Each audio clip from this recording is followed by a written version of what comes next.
I paid a luxurious honeymoon for my gold sister and her fiancé. After they returned, she asked me to pay for 6 months of rent. I refused, and now my in-laws hates me. I should have known better. From the moment my sister Sophia announced her engagement to Kevin, there was this sinking feeling I couldn't shake. It wasn't that I didn't want her to be happy, I did. But Kevin? The guy is a walking stereotype of the golden boy, who never had to lift a finger in his life. His family treated him like a prince, and frankly, he acted like one. Still, when the wedding came around, I did my part as the supportive brother. I paid for the flowers, the catering, and even covered the extra cost of her wedding dress after she overspent. I chalked it up to sibling duty, especially since Sophia and I didn't have the kind of background where you could just ask mom and dad for help. Growing up in the system, we'd been through too much together for me to turn her down, even when she was pushing boundaries. 2 weeks after the wedding, Sophia calls me. She and Kevin, now officially Mr. and Mrs., were ecstatic. But then she dropped the bomb. We can't afford a honeymoon. I immediately felt the weight of where the conversation was going, but I stayed quiet and let her finish. She went on about how this was a once-in-a-lifetime thing and how they deserved to start their marriage off on the right foot. Then she hit me with, "You're the only one who can help us make this dream come true." Sophia had always been good at making me feel guilty. I hesitated for a moment, but then I gave in. I told myself it wasn't just about her, it was about making sure Kevin stepped up and showed he could support her in the long run. Besides, she was my sister. I'd stepped up for her when we were kids, so why stop now? After some research, I booked them a week at a 5-star resort in the Maldives. The works: ocean view villa, all-inclusive package, private excursions. The flights alone cost a small fortune, but I wanted her to have something she'd never forget. In the end, the trip cost me just under $9,000. It wasn't money I was comfortable throwing around, but I told myself it was worth it. She'd never get an opportunity like this on her own. The funny thing is, even as I hit confirm on the booking, I had this nagging voice in the back of my head saying, "This isn't the end of it." And as it turns out, I was absolutely right. When Sophia and Kevin returned from their honeymoon, I stopped by their house to hear all about it. I figured they'd be beaming with gratitude and raving about the trip of a lifetime.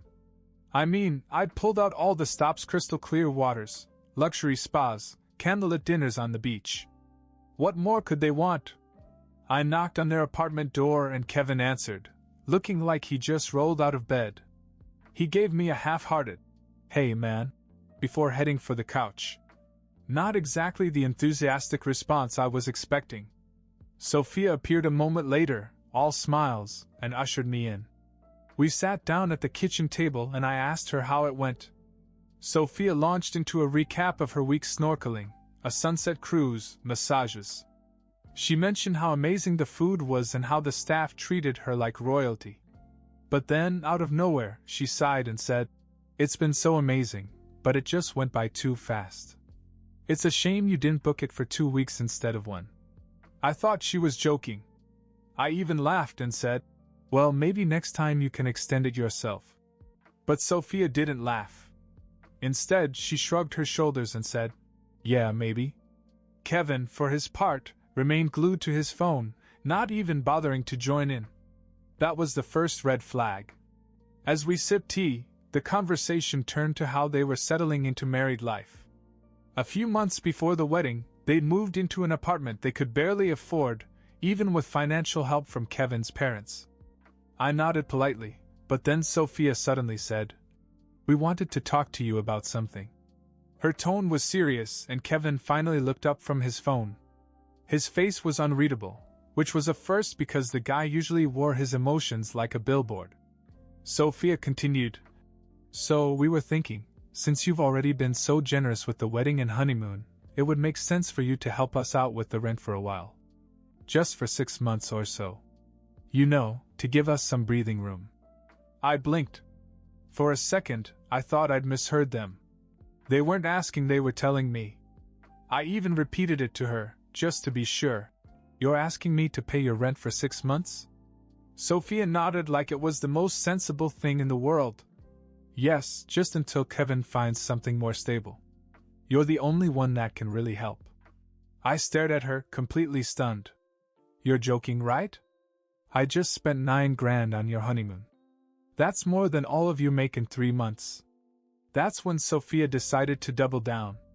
She started talking about how Kevin was doing his best, but jobs were hard to come by. How her in-laws couldn't help because they were already stretched thin, and how I was in the best position to step up. Kevin, the supposed man of the house, got up and went into another room, leaving Sophia to fight his battle for him. I could feel my blood pressure rising, but I kept my cool. Barely.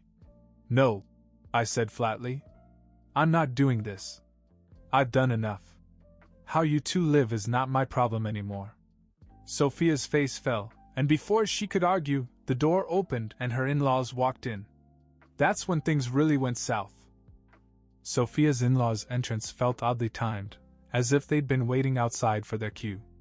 Kevin's mother, Janet, greeted me warmly, oblivious to the tension simmering in the room. Or maybe she just didn't care. His father, Tom, gave me a quick nod before sitting down. I could tell by the look on their faces that they were there to talk. We exchanged the usual pleasantries, how are things, how's work, before Janet got down to business. So Sophia and Kevin mentioned that they talked to you about helping them with their rent, she said, smiling as if this was a routine discussion. I felt my jaw clench. Yes, they did.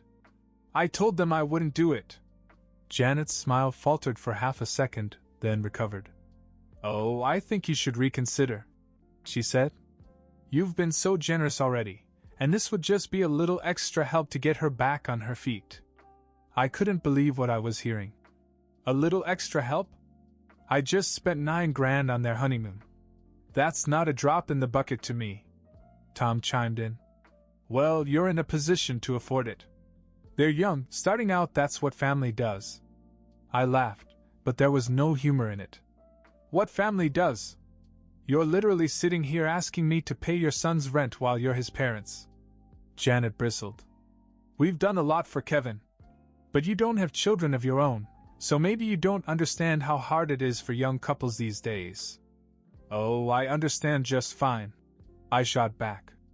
What I don't understand is why Kevin, a grown man, can't get a job that pays his rent. Sophia jumped in at this point, desperately trying to save the situation. It's not Kevin's fault. He's been looking for work, but it's just not the right time. And honestly, you've always been the one we could rely on. You have the means, and it's only for a few months. It was like I'd fallen into an alternate reality where everyone had lost their minds. You know what? No. I've done enough. I'm not your personal ATM. If Kevin needs help, he can get a job, any job. There's no shortage of places that are hiring. Hell, construction sites would love to have someone like him. The comment hit a nerve. Janet's tone changed instantly, from sweet to sharp. How dare you talk about my son that way? He's too smart for manual labor. And besides, you're her brother. It's your responsibility to help her when she needs it. I stood up. No, it's not. I'm her brother, not her parent, and certainly not her bank. If you're so concerned, why don't you pay her rent? After all, they're living with you now. The room fell silent. For a moment I thought that might be the end of it, but then Sophia, of all people, decided to throw gasoline on the fire. You've always been selfish, she said. You think you're better than the rest of us just because you have a decent job. But you don't understand what it's like to struggle. That hit a nerve. I looked her dead in the eye. I don't understand? You and I grew up in the same orphanage. Don't you dare act like I had it easy. The difference is that I worked my ass off to get where I am. You could have done the same, but instead you sit here defending a guy who won't even fight his own battles. Kevin chose that moment to re-enter the room, probably because the shouting was getting too loud to ignore. He looked at everyone and then said quietly, I think we should just drop it. Finally, something we could agree on. I grabbed my coat and headed for the door. Don't bring it up again, I said. You guys can figure it out for yourselves. As I walked out, I heard Janet muttering under her breath about how ungrateful I was. Sophia didn't stop me, but the look on her face as I left made it clear that this wasn't over. And I was right, it wasn't. I thought leaving Sophia's apartment that day would be the end of it. I'd made it clear, I wasn't her safety net. They'd have to figure that out for themselves. But a few days later, the fallout began in ways I hadn't expected. First, my mother called me. I wasn't surprised. Janet probably wasted no time complaining to her about how I had abandoned Sophia and Kevin. What did surprise me was how angry Mom sounded. "She's your sister," she snapped as soon as I picked up the phone. "How can you just leave her like that?" "Mom, are you serious?" I said, already annoyed. "I paid for her wedding flowers, the catering, her dress, and her honeymoon. How much more do I have to do?" "You're missing the point," she said. "This isn't about money, it's about family. Janet told me how dismissive you were when you said Kevin should work construction. That's not support, that's kicking someone when they're down." "Oh, come on. Kevin is not down. He's just lazy." Mom gasped as if I'd just insulted the Pope. "Don't you dare talk about him like that. He's your sister's husband now. You have to show respect." I couldn't believe what I was hearing. My own mother siding with Janet and Kevin? I bit my tongue though, because arguing with her was like shouting at a brick wall. "I've done enough," I said firmly. "If you care so much, why don't you help them?" She was silent for a moment, then muttered, "You know I don't have that kind of money." Exactly. A few days later, things got even stranger. I came home from work to find an envelope slipped under my apartment door. Inside was a handwritten note, no signature, telling me that I should be ashamed of myself for letting my family down. It was vague enough that I couldn't be sure of who wrote it, but the handwriting looked suspiciously like Janet's. I crumpled it up and threw it in the trash, but it didn't stop there. Over the next week I received 3 more notes. One said, "Money isn't everything, try having a heart." Another accused me of being jealous of Kevin because he had real family support. The last one simply said, "You will regret this." By this time, I was pissed. It wasn't just annoying, it was scary. I didn't want to accuse anyone, but I had a feeling that Janet, or even Sophia, was behind it. So I decided to install a small camera above my apartment door, just in case they or someone else decided to escalate. Then came the real shocker. One night, about 2 weeks after the original fight, I got a call from Kevin. I almost didn't answer it, but curiosity got the better of me. "Hey," he said awkwardly. Can we talk?" "About what?"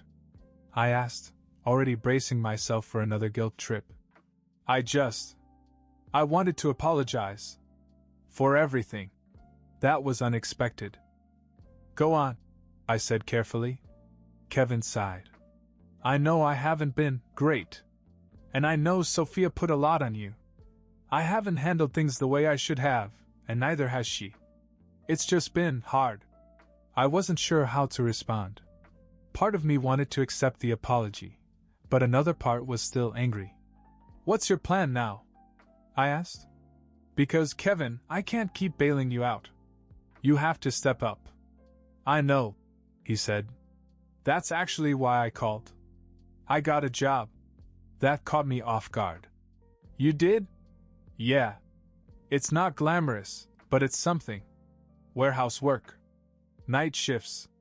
For the first time in years, I felt a glimmer of respect for him. "Good. That's good, Kevin. I hope it works out." "Thanks," he said quietly. "And about the rent thing. I told Sophia it was a bad idea to ask you. I just didn't know how to stop her."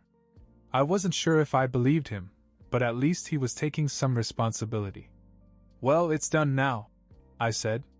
"Let's just move on." I hung up, feeling a little better about the whole thing, but the peace didn't last long.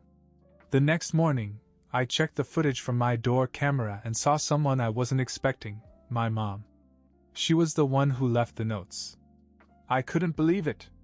My own mother had been harassing me, trying to guilt me into giving in.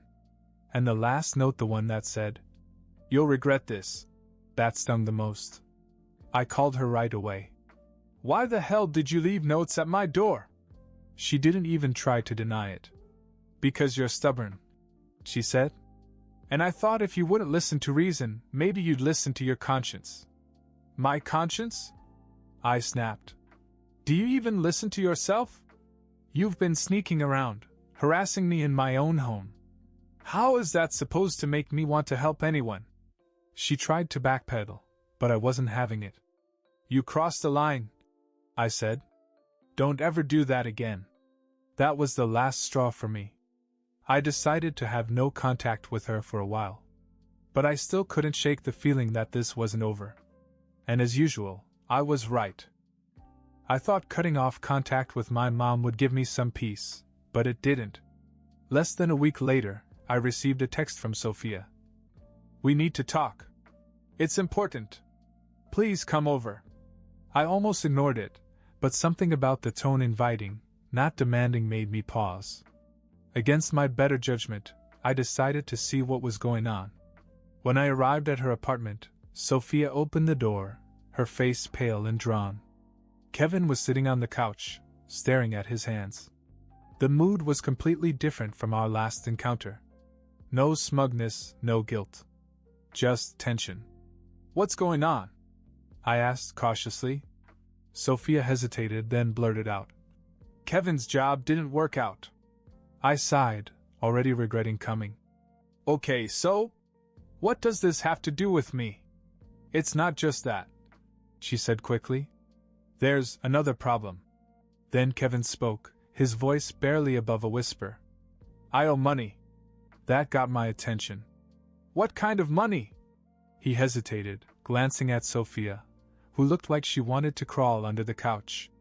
Finally, he mumbled, "Credit card debt. And a personal loan.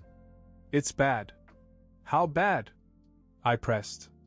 Sophia squirmed. 30 grand. I felt like I'd been punched in the gut. 30 grand? How the hell did you get that much? Kevin finally looked up at me, his face full of shame. "The wedding. And some other stuff. I thought I could handle it, but..." Sophia interrupted, her voice shaking. "The creditors keep calling. And now, someone came to the apartment." That stopped me cold. "What do you mean, someone?" Kevin looked miserable. "A guy. A big guy. Said if I didn't start paying, things would get ugly." I ran my hand over my face, trying to process this. "So you're telling me you're up to your eyeballs in debt, and now you've got loan sharks breathing down your neck?" Kevin nodded. Sophia looked like she was going to cry. "We didn't know who else to call," she said. I couldn't believe what I was hearing. "So what, you want me to bail you out too? Is that it?" "No," Kevin said quickly. "I mean, not exactly. I just..." "Kevin!" Sophia cut him off, her voice sharp. She turned to me, her face desperate. "We're not asking you to pay it off. We just need help dealing with them." "Deal with them? What am I supposed to do? Play middleman with a bunch of loan sharks?" Before they could answer, there was a loud knock on the door. We all froze. "Who is it?" Sophia called out, her voice shaking. No answer. Another knock, this one louder. Kevin stood up, his face pale. "It's him," he whispered. I couldn't believe it. "You've got to be kidding me," I muttered. Before anyone could stop me, I went to the door and yanked it open. Standing there was a guy who looked like he was moonlighting as a bouncer, a huge, bald, tattooed wall of muscle. He looked at me, clearly confused. "You're not Kevin," he said flatly. "Nope," I said. "But I'm the guy who's about to tell you to back off." The guy raised an eyebrow in amusement. "Is that so?" Behind me, I could hear Sophia whispering desperately. "What are you doing?" I ignored her. "Look, I don't know what Kevin owes you, but showing up here and intimidating people isn't going to get you paid any faster. So why don't you take a walk?" The guy smirked, then took a deliberate step forward, forcing me to step back. "I'm not here to argue, pal," I'm here for what I'm owed. Are you going to pay up, or should I start collecting in some other way? Before I could answer, Kevin suddenly blurted out. Wait. I'll figure it out. Just give me more time. The guy looked past me at Kevin, clearly unimpressed. That's what you said last time. The clock is ticking. I was about to say something else when the guy leaned closer and said in a low voice, You might want to stay out of this, buddy. Things could get messy. Then he turned and walked away. The moment the door closed, Sophia burst into tears. Kevin just sank back onto the couch, looking completely defeated. I stood there, furious. What the hell have you gotten yourself into? Kevin didn't answer, and Sophia just kept sobbing. I knew I should have left right then and there. After the loan shark left, I stayed for a few minutes, pacing their tiny apartment, while Sophia cried and Kevin sat like a statue. I couldn't believe how deep they'd gotten themselves into this mess. 30 grand in debt, threats from loan sharks, it was unreal. But at the same time, I knew this was their mess, not mine. All right, I finally said, breaking the tense silence. Here's the deal. I'm not paying your debt. Not 1 cent. You got yourselves into this, and you're going to have to get yourselves out. Sophia looked up at me, her face blotchy from crying. But we don't know what to do. Yes, you do, I snapped. You start by taking responsibility. Kevin, you need to grow up. You're married now. You want to protect your wife? Start acting like it. Kevin opened his mouth to protest, but thought better of it. Instead, he just nodded. I'll help you once, I said, holding up a finger. One time. And not with money. If you're willing to put in the work, I'll give you something that can actually help you get out of this hole. Kevin finally met my eyes. What do you mean? I took a deep breath, wondering if I was making a mistake. I know a guy, Dave. He runs a private car service for executives. It's not glamorous, but the pay is solid and the tips can be great. He's always looking for reliable drivers. If you can handle long hours and late nights, I'll give him a call and vouch for you. Kevin's eyes widened. You'd do that? I said I'd help you once. I repeated. Don't make me regret it. Sophia started to thank me, but I held up my hand. Save it. This is the only lifeline you're getting from me. If you blow it, it's on you. To Kevin's credit, he went through with it. The next day, I called Dave and explained the situation. Dave was hesitant. His reputation depended on hiring people who were trustworthy and professional, but he agreed to give Kevin a chance based on my recommendation. The job wasn't easy. Kevin had to work nights, weekends, and holidays. He spent hours driving around wealthy executives, dealing with their attitudes and demands. But for the first time, he wasn't complaining. He was earning. Within a month, Kevin was making more money than he had ever made before. Between his salary and tips, he was able to start paying off his debts. I even heard from Sophia that he'd personally apologized to the loan shark and negotiated a more reasonable repayment plan. Sophia got a part-time job herself, working as a receptionist at a local clinic. It wasn't much, but it was a step in the right direction. For the first time in their marriage, they were actually working as a team instead of relying on each other to solve their problems. A few months later, I got a text from Kevin. Thanks for what you did. I owe you a lot. I didn't respond right away, but later, when Sophia invited me over for dinner, I saw the difference. Their place was still small, but it was clean and organized. They seemed calmer, more at ease. Kevin even thanked me personally, which was a first. You were right, he said at dinner. I needed to step up. And I'm glad I did. I just nodded. Good. Keep it up. At the end of the night, Sophia pulled me aside and gave me a hug. I'm sorry about everything, she said. I should have listened to you before. You've always been there for me, even when I didn't deserve it. It wasn't an easy journey for her, and I wasn't going to pretend that all was forgiven overnight. But watching them take responsibility and rebuild their lives made me feel like maybe, just maybe, I'd done the right thing by drawing the line when I did. I left their apartment that night feeling lighter than I had in months. For once, I wasn't just cleaning up someone else's mess, I was watching them clean up their own.